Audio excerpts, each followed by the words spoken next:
Nós estamos nos Atos dos Apóstolos, depois a gente vai para o livro Céu e Inferno, e finalizamos com as duas questões aí do livro dos Espíritos. Né? Só para a gente contextualizar os Atos dos Apóstolos, nós estamos no fim, né? Paulo chegou da sua terceira viagem apostólica, ele chega e vai subindo, né, para Jerusalém, nos dizeres do povo hebreu na época. Ele chega pela Samaria e vai pregando ao longo dos povoados e vai, como eles diziam, sempre subindo para Jerusalém. Né? Tem uma linguagem simbólica nisso. E como ele já havia sido avisado, inclusive por via mediúnica, que ele ia ser amarrado, que ele ia ser açoitado, em Jerusalém mais uma vez.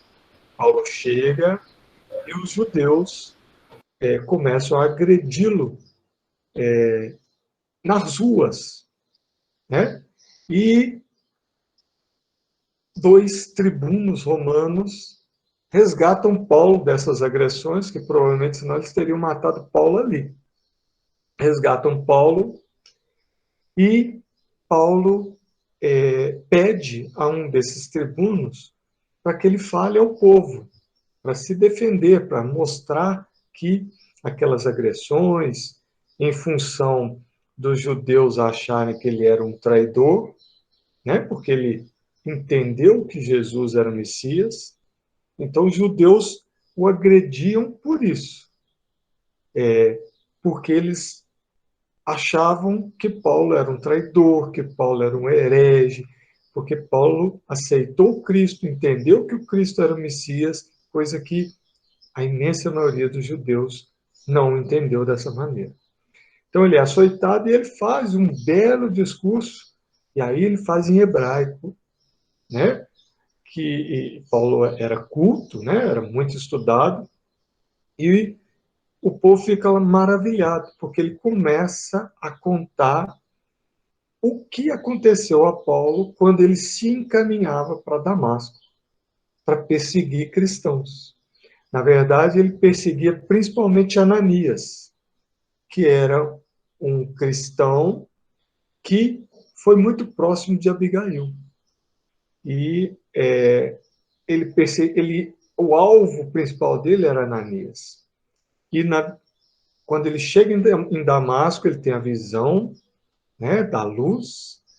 Cristo, Jesus fala com ele, que era para ele ir para Damasco, e lá lhe seria dito o que ele precisaria fazer, e ele começa a contar essa história para o povo judeu, explicando o motivo dele ter acolhido Cristo.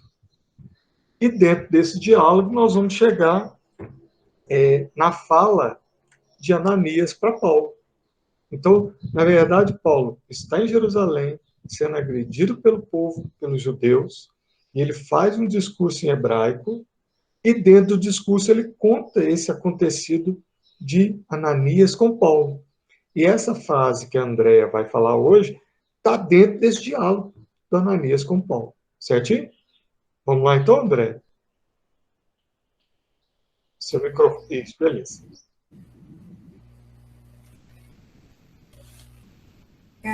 A pergunta, né? E agora? O que está esperando?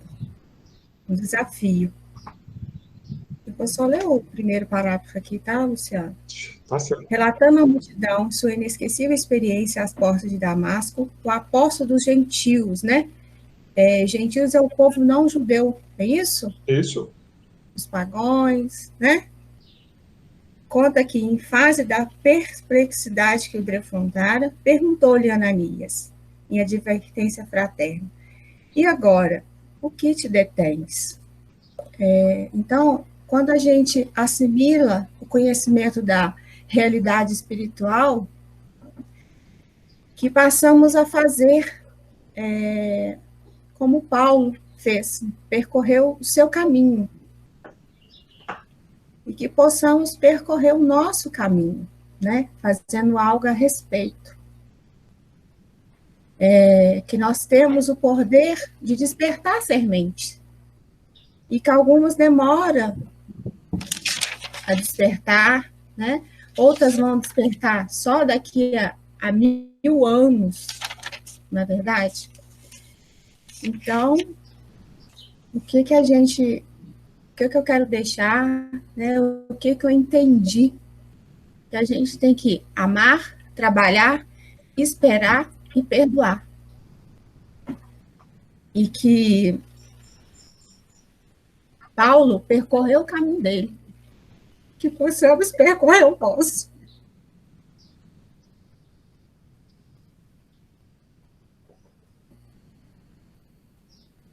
É isso. É isso. É de emocionar mesmo essa frase, porque Ananias diz isso para Paulo assim, e aí, Paulo, agora que você voltou a enxergar, e aí é uma linguagem simbólica, você enxergou Jesus, você entendeu que ele é o Messias, o que te detém? É essa mensagem que André passa. O que nos detém, já que esse Jesus foi apresentado a nós? O que está nos detendo agora? Né? Essa grande pergunta para nós mesmos. O que nos detém? O que nos detém de aprender? O que nos detém de nos modificarmos? O que nos detém de buscar ações fraternas? O que nos detém de nos reconciliarmos com os nossos desafetos? O que nos detém de tentar vivenciar esse evangelho? Essa é a grande pergunta que Ananias fez para Paulo atrás disso aí, e Ananias está perguntando isso para ele. E aí é legal porque logo em seguida, Ananias fala para ele assim, levanta-te, mergulha-te, ou batiza-te, e começa a trabalhar. É muito interessante quando Ananias fala isso para Paulo. Levanta-te. Ou seja, sai do lugar. Vai fazer o que é o seu dever fazer. Batiza-te. Uma linguagem toda simbólica de falar assim, você já recebeu Jesus.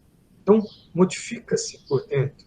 Batizar é nesse sentido de renasça uma nova criatura agora em Jesus. Né? E o outro verbo que Ananias usa para ele é lava os teus pecados. Né? Ananias diz isso para Paulo, lava os teus pecados. Ou seja, vá corrigir seus erros. Não fica lamentando, não. Se redima através da luta, do trabalho, seguir o seu caminho. Né? É muito simbólico essas três frases de Ananias e principalmente essa pergunta, e agora? O que te detém? Que é a pergunta que André analisou. Né? É uma pergunta que você falou no começo, André, fica ressoando na cabeça. Né? O que está nos detendo da gente seguir um caminho de crescimento, de iluminação íntima? Né? Esse A gente vai só perdendo, né? Deixando de fazer. E não isso, pode. não pode. É exatamente isso. Não deixar de fazer o que nos é de dever fazer. Né? A gente encarar esse processo de autoiluminação como um dever nosso. Né? E, às vezes, o Adilson até já conversou algumas vezes, a gente fala pouco de Ananias, da grandeza desse ser. Mas hoje eu estava vendo uma análise que passa, às vezes, desapercebido. E no comecinho, quando Paulo recobra a visão que Ananias está com ele, que Ananias faz um passo em Paulo, e Paulo recobra a visão, a descrição do Paulo, a fala dele é o seguinte, ergue os olhos para ele, para a gente ver a grandeza desse Ananias. Ananias estava num degrau espiritual muito acima do de Paulo. Apesar da importância de Paulo como judeu, discípulo de Gamaliel, culto, conhecedor do Antigo Testamento, como todo bom judeu, mas nem sempre conhecimento é tudo. Ou seja, o conhecimento muitas vezes não representa nada. Porque a questão é, a bondade do coração, a sabedoria de vida. E Paulo ergue os olhos para Ananias. Ou seja, Ananias está acima de um padrão espiritual muito elevado, e Paulo ergue os olhos para ele. Né? E esse Ananias é que desperta Paulo e vem com essa pergunta, né? E agora? O que te detens? Ou seja, olha a grandeza desse Ananias. O Adilson que gosta do Ananias, mas a grandeza desse Ananias, né? O que te detens? O Ananias puxa a orelha de Paulo. Mova-se. Né? E a mensagem que André traz é nesse sentido. O que nos detém? Vamos nos mover. É isso. Beleza? Certinho aí? Quer falar alguma coisa Ananias aí, Adilson? Você que é o fã da Ananias? Não. Tá Tá tranquilo? tudo bem. Beleza, então vamos lá. Certinho aí, gente? Então, semana que vem tem algum candidato aí para... Essa semana que vem, gente, vai ser o último dessa sequência, e depois vai ficar bem legal, porque ele vai traçando paralelos entre relatos do livro Paulo e Estevão, junto com textos do Atos dos Apóstolos. Então, semana que vem é o último que analisa um versículozinho. Depois nós vamos analisar contextos, que vamos... Os contextos estão descritos no Paulo e Estevão, a grande maioria deles. Alguns não, mas vai analisar esses contextos. Nós vamos voltar lá no começo dos Atos dos Apóstolos. E vamos vir caminhando nos Atos dos Apóstolos, navegando junto com o livro Paulo e Estevão. Eu acho que vai ser espetacular essa análise do livro Paulo e Estevão junto com os Atos, que daqui para frente vai ser, exceto a semana que vem. Semana que vem é o último dessa análisezinha. Depois ele vai voltar lá no começo. E nós vamos analisando juntos. Certo? Então, quem se habilita para a semana que vem fechar esse sistema para que a gente comece depois junto com o Paulo Estevão? Alguém aí? Mas no fim escolhemos, então? Beleza? Mas no fim escolhemos. Então vamos lá. Então vamos para o céu e o inferno. Nós estamos analisando hoje, vamos iniciar a análise no capítulo 8 do céu e o inferno, os anjos. Né?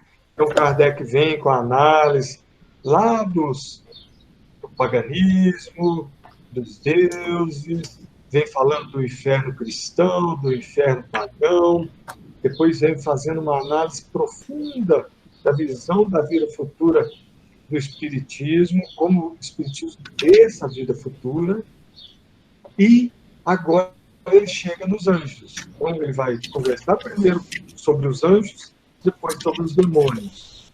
Então, vamos lá para a gente estudar um pouco mais o que são esses anjos, tá bem? Então, capítulo 8, para começar. Vamos lá, Gabi? Vamos. Os anjos segundo a Igreja. Todas as religiões tiveram, sob diversos nomes, anjos, quer dizer, seres superiores à humanidade, intermediários entre Deus e os homens. O materialismo, negando qualquer existência espiritual fora da vida orgânica, naturalmente incluiu os anjos entre as ficções e as alegorias. A crença nos anjos faz parte essencial dos dogmas da Igreja. Assim, ela os define. Então, vamos lá. Se a gente pegar a origem da palavra anjo, né, do latim é angelus, né, do grego é angelo, né, ele quer dizer um mensageiro. Então, o anjo é um mensageiro celeste que serve a Deus. Essa aqui é a origem da palavra. É um mensageiro, né? Mas isso foi discutido nas religiões, né? E o materialismo colocou os anjos como ficção, né? E as religiões colocaram anjos como seres alados, né? até dentro do paganismo, tinham esses seres que eram os enviados de Deus, que traziam respostas para os homens, que estimulava guerreiros. Então, isso sempre existiu, né? E aqui Kardec adianta um pouco e vem nos trazer uma visão de anjo, né, da Igreja dogmática católica. Então, ele traz o Concílio de Latrão. O Concílio de Latrão foram 5 concílios. Ele não fala especificamente de onde ele tirou os fragmentos do texto, mas o Concílio de Latrão, o primeiro concílio foi em 1100 e o quinto concílio em 1500. Então, existiram 5 concílios de Latrão, e Latrão é uma basílica em Roma. Então, o concílio era realizado dentro desse espaço, por isso chamado Concílio de Latrão. E ele tira um fragmento, alguns fragmentos dos textos que o alto clero, né, preparou sobre determinado tema, no caso em questão aqui, sobre os anjos. Tá bem? Então vamos lá.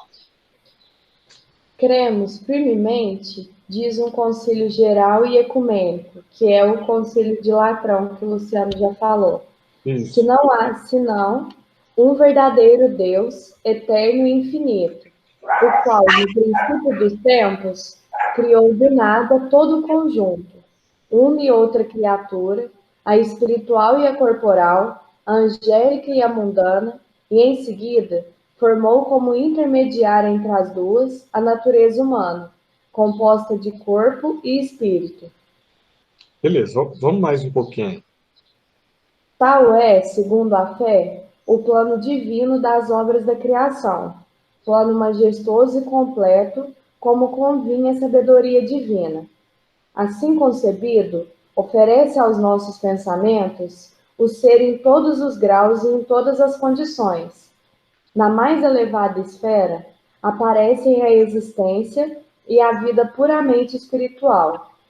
Na última classe, a existência e a vida puramente espiritual. E, no meio que as separa, uma maravilhosa união de duas substâncias. Uma vida inteiramente comum, ao mesmo tempo, ao espírito inteligente e ao corpo organizado. Então, esse é um conceito do dogma católico. Ou seja, já vinham com o conceito de um ser espiritual, uma vida espiritual, e, do outro lado, seres puramente materiais, com uma vida material. E uma coisa unindo esses dois, que parecia ser um ser humano com alma. Era esse que era o conceito que eles tinham. Né? Então vamos lá, que aí ele vai esclarecendo melhor esse assunto, essa dualidade aí, do espírito, matéria e um ser no meio disso aí. Nossa alma é de uma natureza simples e indivisível, mas é limitada em suas faculdades. Aí ele começa a traçar, ele começa a traçar o quê? A nossa alma, do ser material, é limitada, é simples. Porque agora ele vai antepor o ser angélico. Né? Vamos lá.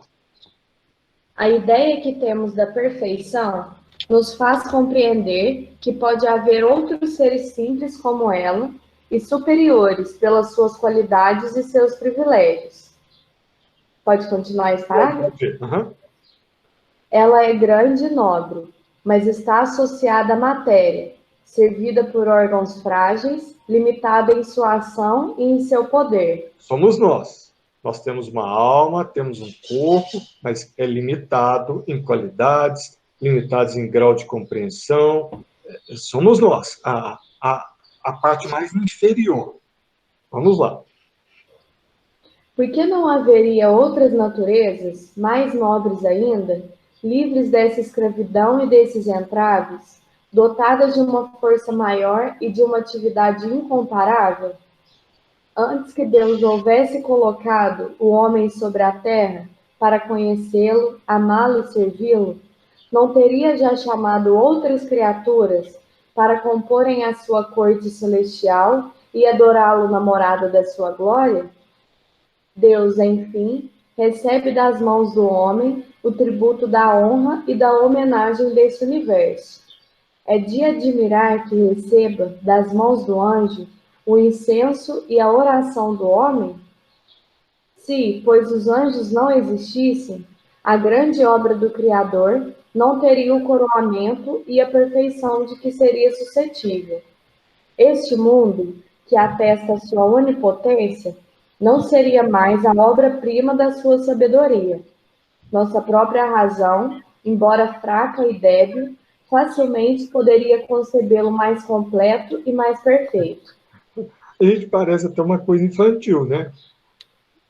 Se Deus precisa dos tributos de honra e homenagens dos homens para ele no universo. E se Deus precisaria dos anjos para cumprir o que ele precisa.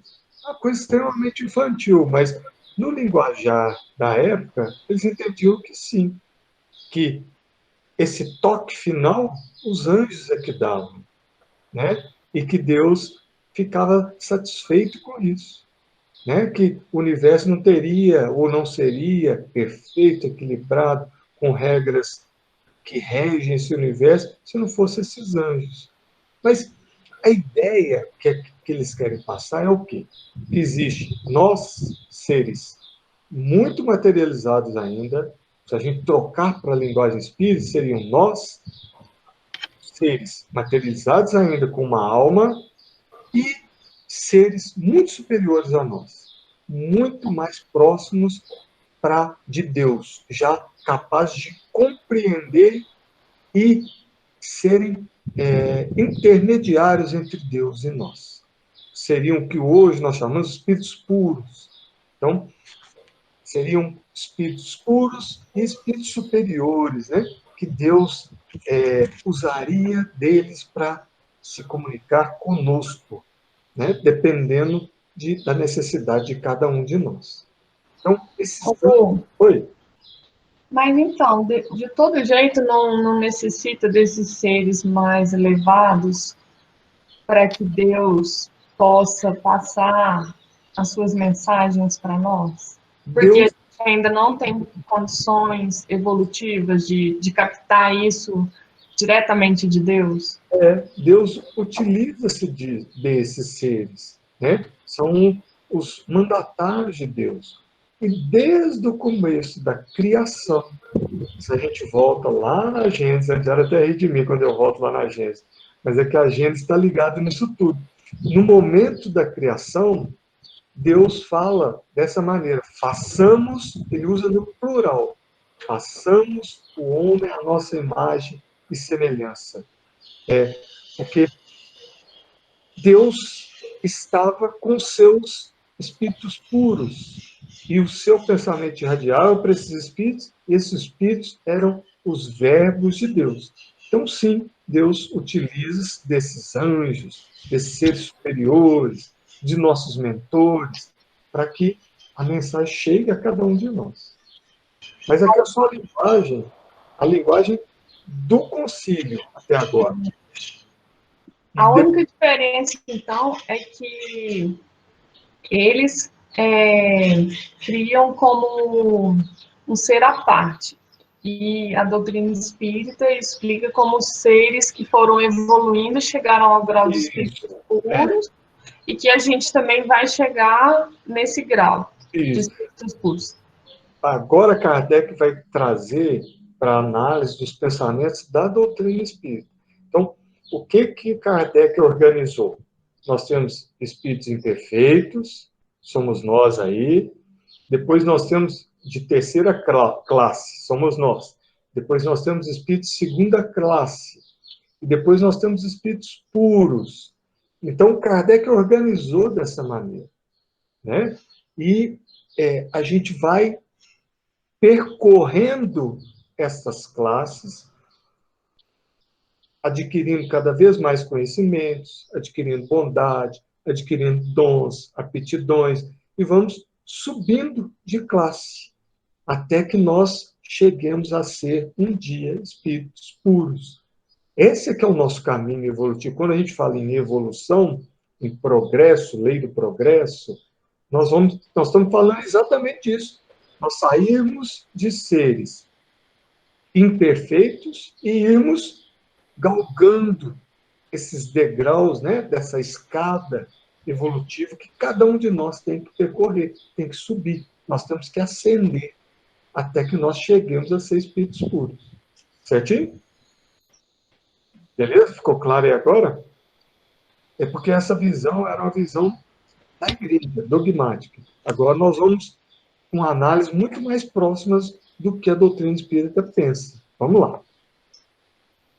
A cada página dos livros sacros, do Antigo e do Novo Testamento, é feita menção dessas sublimes inteligências, nas invocações piedosas ou nos episódios da história. Sua intervenção aparece manifestamente na vida dos patriarcas e dos profetas. Deus se serve do seu ministério, ora para intimar suas vontades, ora para anunciar os acontecimentos futuros. Deles faz, quase sempre, os órgãos da sua justiça ou da sua misericórdia. Essa é a visão, não é? Deus se utiliza desses seres, Deus irradia seu pensamento para esses seres, e esses seres irradiam esse pensamento para nós.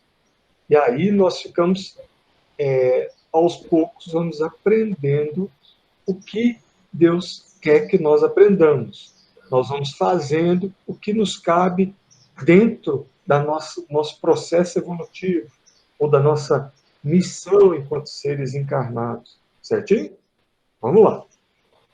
Sua presença está envolvida nas diversas circunstâncias do nascimento, da vida e da paixão do Salvador. Sua lembrança é inseparável da dos grandes homens e dos fatos mais importantes da antiguidade religiosa. Encontra-se mesmo no seio do politeísmo e sob as fábulas da mitologia, porque a crença da qual se trata é tão antiga e tão universal quanto o mundo. O culto que os pagãos rendiam aos bons e aos maus gênios não era senão uma falsa aplicação da verdade, um resto degenerado do dogma primitivo.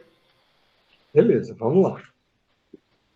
As palavras do Santo Concílio de Latrão contêm uma distinção fundamental entre os anjos e os homens.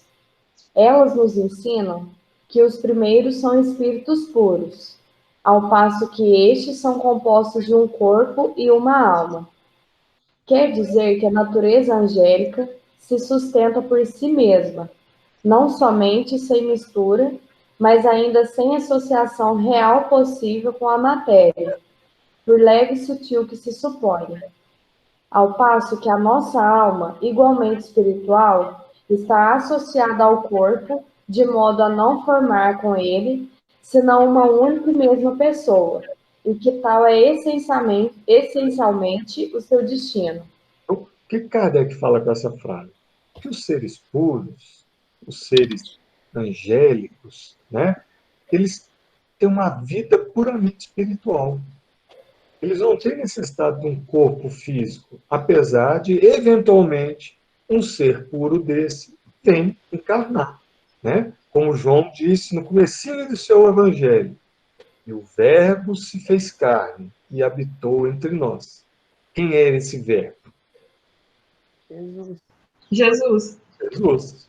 Então, um espírito puro que se fez carne e habitou entre nós. Olha para você ver como é que João usa a linguagem lá da Gênese, o verbo. Porque a Gênese fala no começo que os verbos de Deus eram os mandatários de Deus.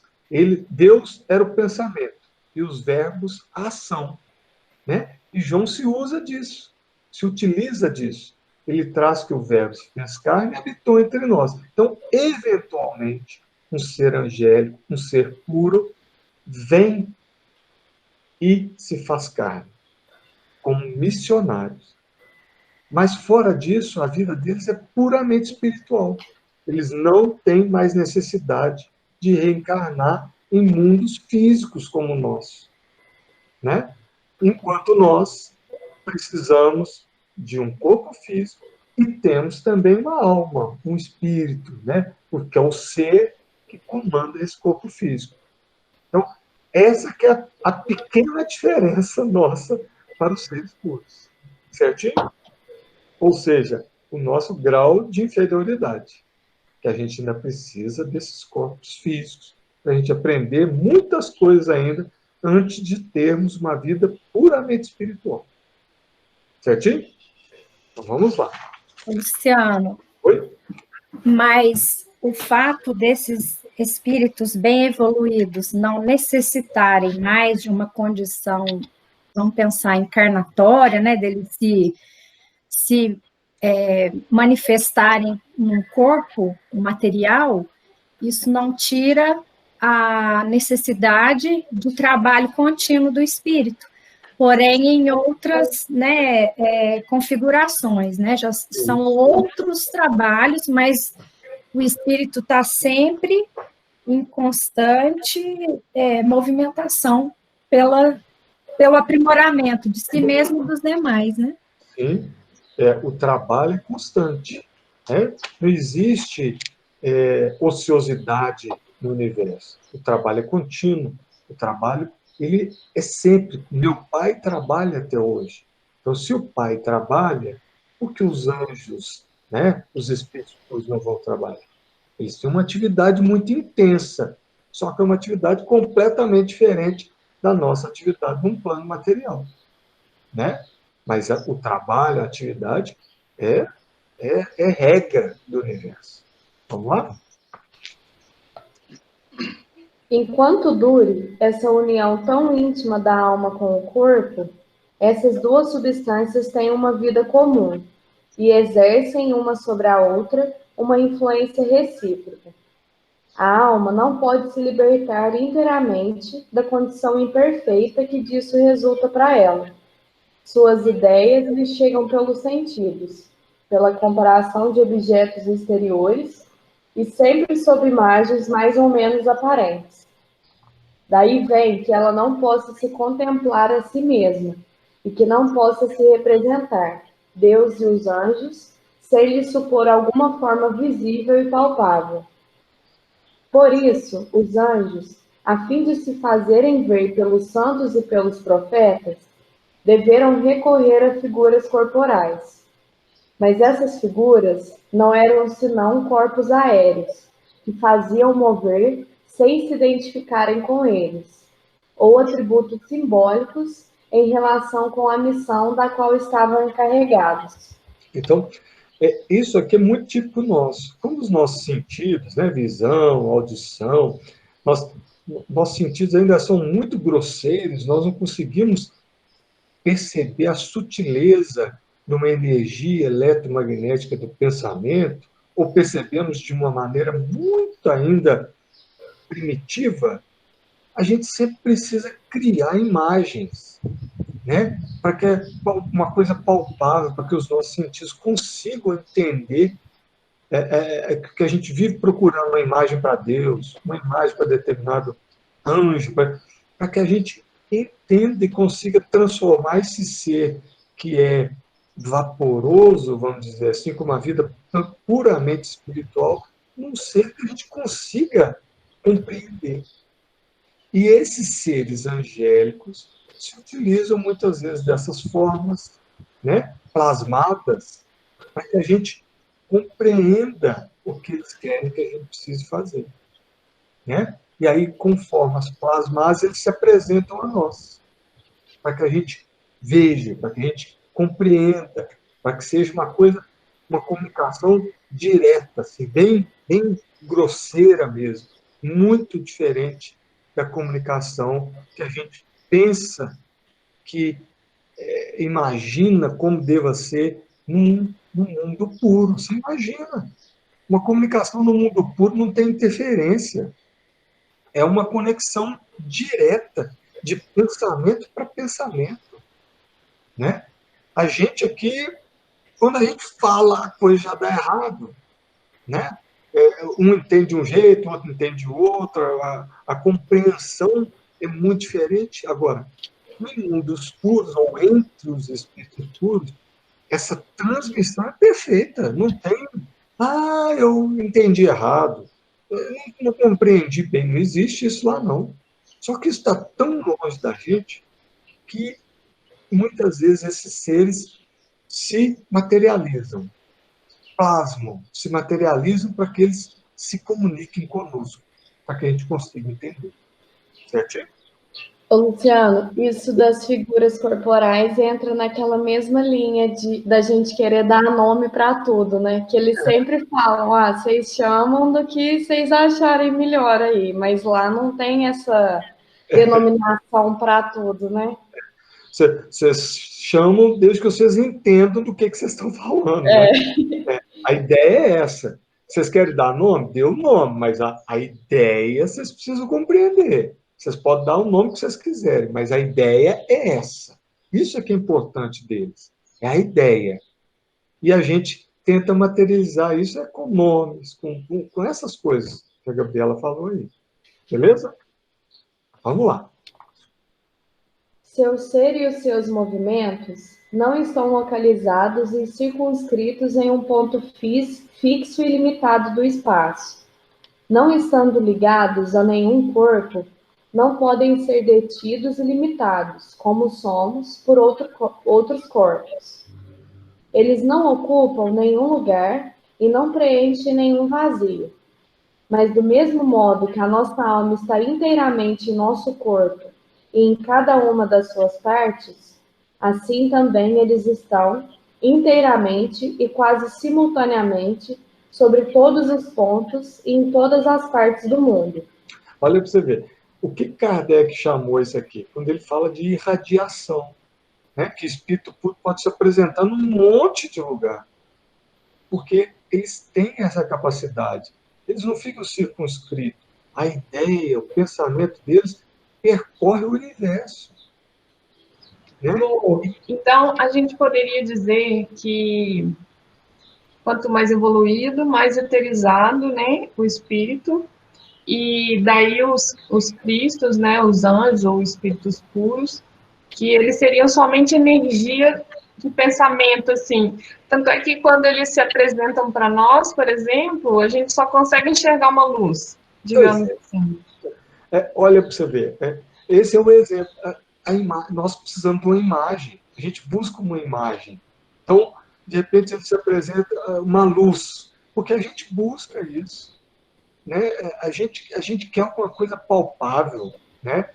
E, na verdade, a comunicação deles não é palpável, ela não é restrita a um lugar, a um espaço. Ela é restrita a uma camada energética onde só aqueles capazes de vibrar naquela intensidade vão compreender a mensagem. Vocês lembram aquele gráficozinho das ondas eletromagnéticas? Né? A onda nossa é aquela onda larga, lenta, né? E a onda de comunicação dos anjos é aquela coisa que é de uma intensidade muito fora da nossa compreensão. Então, Lu, tanto é que eles fazem, os cristos se reúnem, né? Eu não sei em qual livro que eu li isso, no Sol. Porque eles são energia. Então, porque é difícil a gente pensar, o que é um ser? É uma energia. É a mesma coisa se a gente pensar em nós. O que é a nossa alma? Né? Se a gente esquecer a nossa forma humana ou a nossa forma enquanto espírito num plano espiritual, o nosso espírito nos delimitando. Se a gente esquecer o perispírito, esquecer o nosso corpo físico, como é que é essa forma dessa alma nossa? Como é que nós somos? Não é? É difícil a gente pensar nisso, porque é muito abstrato. E nossos sentidos não estão acostumados com esse pensamento extremamente abstrato. Nós gostamos de coisas que esse é um lápis, esse é um livro, né? Coisa que a gente vê, que a gente põe a mão. Né? Agora fala assim, não, esse negócio aqui é a nossa alma. Que negócio é esse? É essa, cara.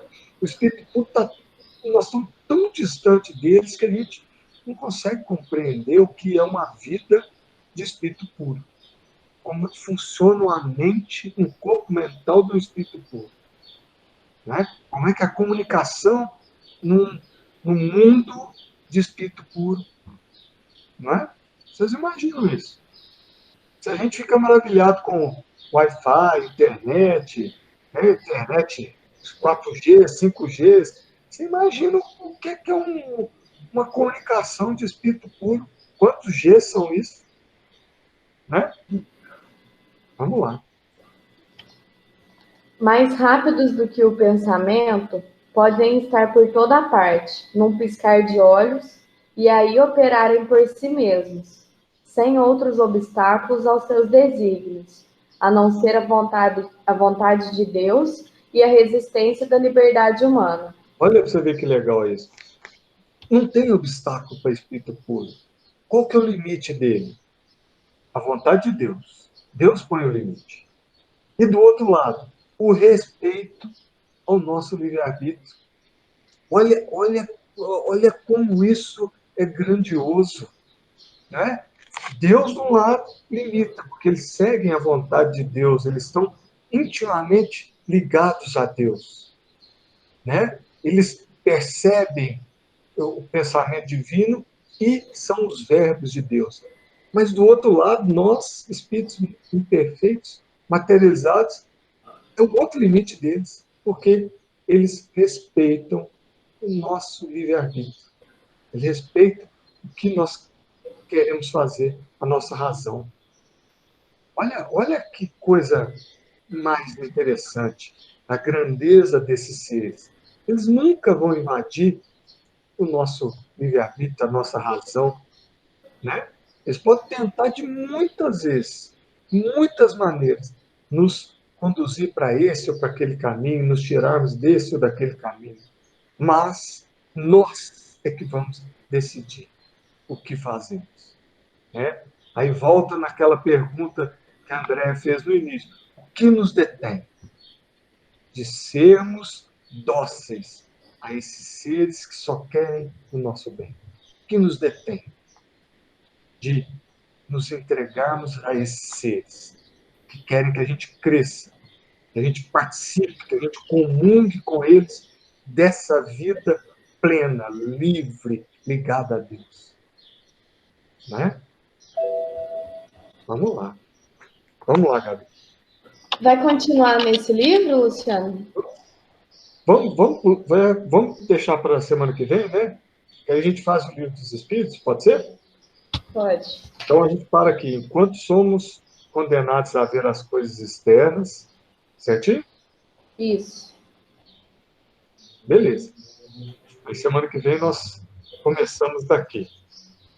Aí esse assunto dos anjos vai, viu, gente? Nós vamos seguindo nele para a gente depois conversar sobre os demônios. Certinho? Então vamos lá. No Livro dos Espíritos, nós estamos na questão 577. Kardec está fazendo um estudo sobre a missão, né? Ocupações dos espíritos e espíritos missionários. Então, nós falamos das missões mais singelas, mais tranquilas que seriam as nossas, e falamos dos grandes missionários, são os grandes nomes, com tarefas dedicadas ao bem comum. Né? Esses são os grandes missionários. E aí agora nós vamos continuar essa conversa sobre as missões. Vamos lá? Quando o homem faz uma coisa útil, é sempre em virtude de uma missão anterior e predestinada, ou pode receber uma missão não prevista? Então, olha aqui, o que ele está perguntando? Se isso vai ser programado, se a missão é programada, ou se de repente algum de nós começa a seguir um caminho melhor e os espíritos podem se utilizar para nós. Cara, está indo bem aqui, vamos aproveitá-lo nessa tarefa. Essa que é a pergunta. A coisa vem predestinada, predeterminada, organizada, elaborada, ou se de repente alguma coisa que a gente faça que vai indo bem, eles aprimorariam isso, se utilizariam de nós, nós passaríamos a ser instrumentos deles. Vamos lá? O Kardec traz a reflexão disso. Tudo que um homem faz não é o resultado de uma missão predestinada. Ele é frequentemente instrumento do qual um espírito se serve para executar uma coisa que crê útil. Por exemplo, um espírito julga que seria bom escrever um livro que ele mesmo faria se estivesse encarnado. Ele toma o escritor mais apto a compreender seu pensamento e executá-lo, e lhe dá a ideia e o dirige na execução. Assim, esse homem não veio sobre a terra com a missão de fazer essa obra. Ocorre o mesmo com certos trabalhos de arte ou descoberta. É necessário dizer ainda que durante o sono do corpo, o espírito encarnado se comunica diretamente com o espírito errante e que eles se entendem sobre a execução. Então, olha para a gente ver.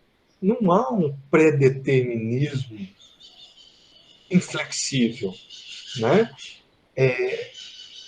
O que Miramês traz para nós é que nós criamos um ambiente favorável para que a gente cumpra essa ou aquela tarefa. E nesse ambiente favorável que nós criamos, os espíritos se utilizam de nós, para que nós cumpramos o nosso dever, né? Ou cumpramos o que nós acordamos no plano espiritual. E aí, Miramês traz duas coisas muito interessantes. Que nós somos aquela frase, que te envios como cordeiros no meio de lobos.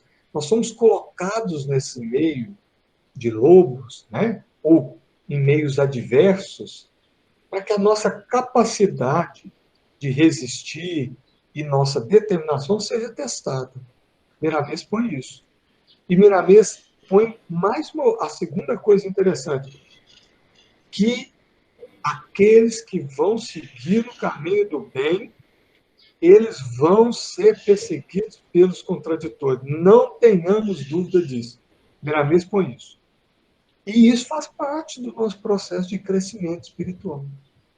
Então, de um lado, temos seres nos estimulando para o bem, nos intuindo, nos fazendo cumprir o nosso papel, ou, às vezes, fazendo com que a gente assuma determinados papéis que nós somos capazes, que talvez não estivessem na nossa programação, mas que criamos um ambiente, uma maneira, e vamos ser capazes de fazer aquilo para o bem comum.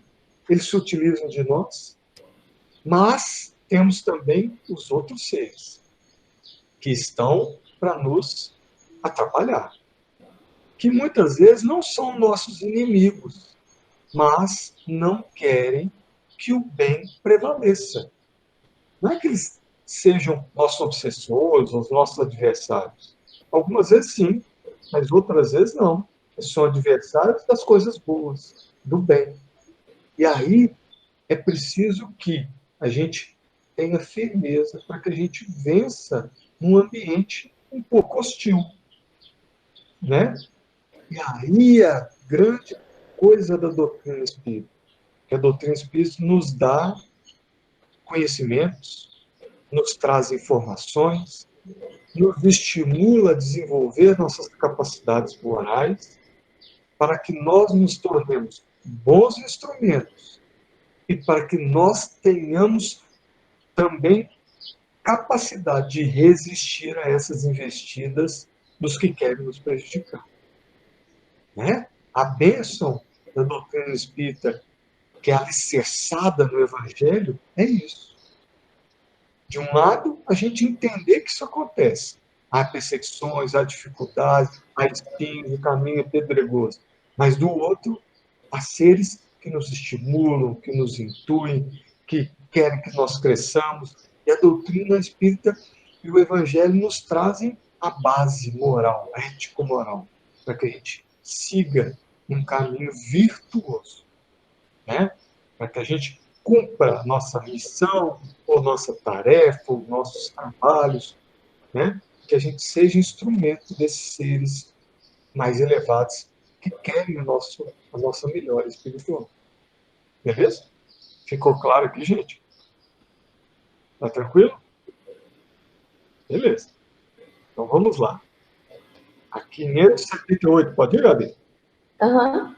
Então vamos lá. O espírito pode falir em sua missão por sua falta? Vamos Sim. lá. Nós podemos falir na missão? E aqui nós vamos analisar dois tipos de espírito.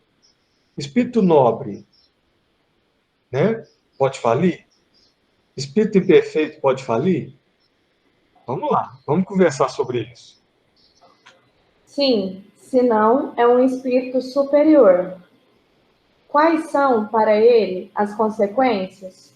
Será necessário recomeçar a tarefa. É essa a sua punição. Aliás, sofrerá as consequências do mal que haja causado. Vamos lá, vamos analisar primeiro o que é mais fácil. Espírito puro, espírito nobre, ele vai falir na missão? Não, não vai falir. Jesus ia falir na missão dele? De jeito nenhum que ia falir. Mas não passava nem perto de falir. E ele foi testado, tentado, maltratado, mal entendido, mas não ia falir nunca na missão dele. Esse é mais fácil. Não vai falir. Mas espírito imperfeito muitas vezes vem com missão também, né? Ou vem com uma tarefa mais importante, mais grandiosa. Esses podem falir? Podem. Podem falir, sim. Né? E, aliás, Miramês nos traz que a imensa maioria de nós fale de uma maneira ou outra dentro da tarefa que nos era esperado cumprir. É muito raro nós sermos o que André Luiz chamou de completista. Vocês lembram do que é completista? Lembra aí? O espírito que cumpre o seu planejamento reencarnatório. Isso. Cumpre completamente seu planejamento reencarnatório. E nós estamos falando aqui exatamente isso. São raros os completistas. Né? Agora, esqueçamos os espíritos nobres, os puros, que esses não vão falhar. Mas nós, alguns de nós, não vai falhar, completa mesmo a encarnação, o que era para fazer, e são completistas. Né? O completista é isso, ele cumpriu realmente todas as tarefas. E Miramês traz que alguns fazem até mais do que era previsto. Aí volta na pergunta anterior, por que eles fizeram mais? Porque os espíritos se utilizaram deles, porque eles estavam no ambiente favorável, estavam indo muito bem, tinham gás e capacidade para mais, e eles se utilizaram deles para que eles fizessem mais. Porque o bem não precisa ter esse limite. Se você é capaz de fazer, você faz. Né? Isso é raro. A grande maioria de nós vai falhar num ponto ou no outro. Né? E que bom que nós falhamos, talvez, em um ponto ou outro só. Acertemos mais que falhemos. Essa é a nossa grande tarefa, tentar acertar mais do que errar. Porque errar, nós vamos errar. A gente já errou, e aí volta na frase lá do Ananias para o Paulo. O que te detens? Ananias, levanta-te, batiza-te, lava os teus pecados. Ou seja, esquece disso. Se redime. Né? O que te detens? Essa é a pergunta que André trouxe para nós no começo, né? A pergunta de Ananias para o Paulo. Nós não precisamos... Errou. Sigamos. Vamos reparar o erro. E podemos reparar sofrendo, mas lembrando também que podemos reparar o erro amando, trabalhando no bem, fazendo coisas para o bem comum, sendo úteis dentro da nossa pequena capacidade de aprendizado.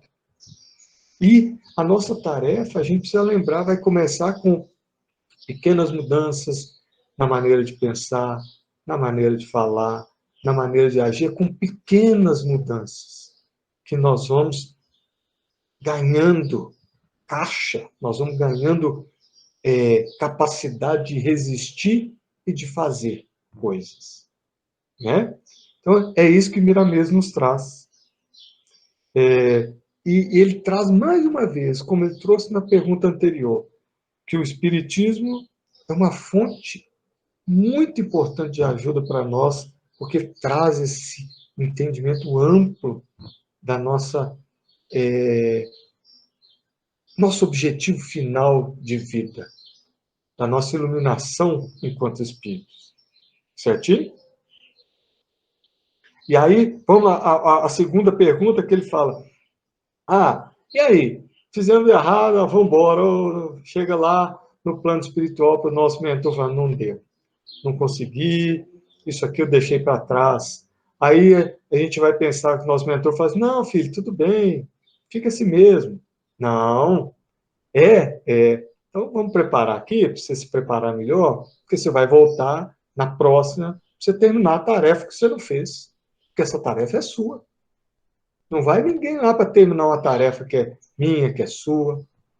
Aí vamos reencarnar de novo para terminar a tarefa que nós deixamos inacabada.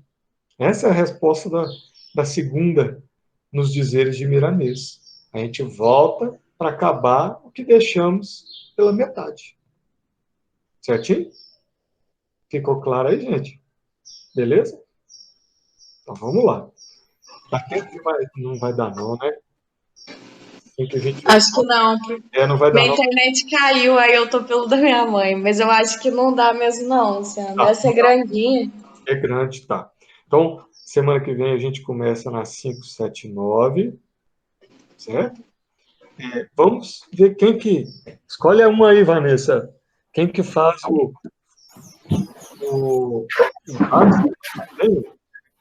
que vai ser o... Vamos olhar aqui, né? 24. Aí ele dá um pulinho aqui para frente e depois ele entra numa análise, gente, que eu acho que vai ser muito, muito, muito legal para a gente. A gente vai praticamente reler Paulo Estevão junto com os Atos dos Apóstolos. Vai ser muito massa. Acho que esse vai ser interessante. Ivana, você vai estar aqui semana que vem?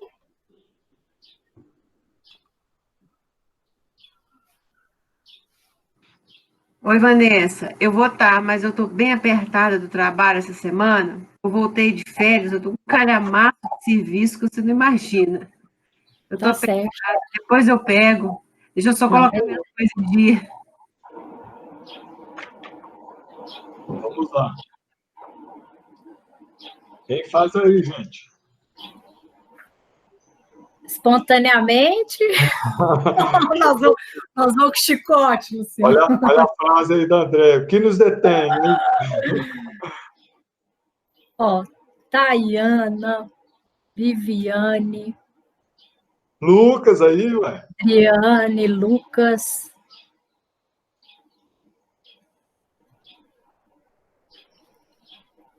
Vamos lá, gente. Pode deixar que eu faço, então. Beleza. Tá bom. Vamos lá. Combinado. Candiara faz o Atos 26, 24. Viu?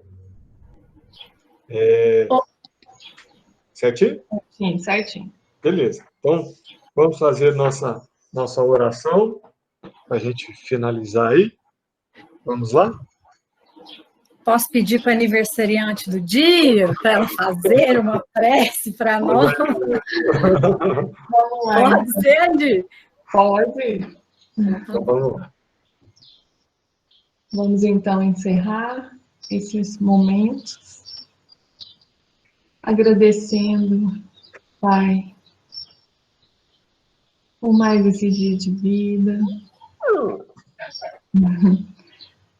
por mais esse ano, no meu caso, vivido e pela oportunidade que sempre nos dá, agradecidos pelos momentos de estudo, de recebimento de tantas boas energias, de tantos ensinamentos do Cristo, que veio aqui nos auxiliar, e rogando, Senhor, o teu amparo, para que sejamos dóceis aos seus ensinamentos, que a espiritualidade amiga continue a nos guiar, sempre no caminho do bem. Que o Senhor possa abençoar a nossa semana, abençoar todo o nosso planeta, que nos é uma escola no hospital, e no qual nós temos tanta oportunidade